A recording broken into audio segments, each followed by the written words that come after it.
Kambal sa Lipa City, Batangas, parehong nagtapos bilang magna cum laude. Tunghayan sa report.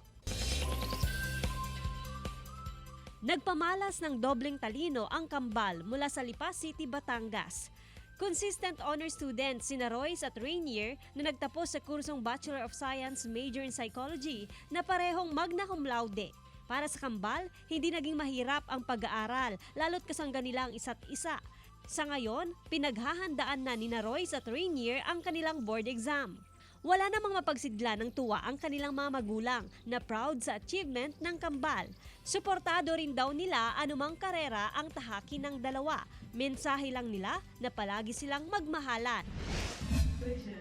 Small but definitely terrible ang dalawang elementary students ng Goa Central School, si Camarines Sur, na parehong nakasungkit ng parangal sa Hong Kong International Mathematical Olympiad na ginawa noong August 26 to 27, 2023.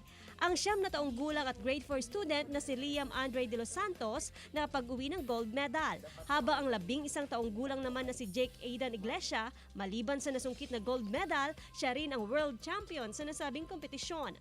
Bata pa lamang daw sina Jake at Liam ay nakitaan na talaga ang mga ito ng interes sa mathematics ng kanilang mga magulang at madalas ring laman ng iba't ibang kompetisyon sa mathematics. Joan Punsoy para sa Mornings with GMA Regional TV.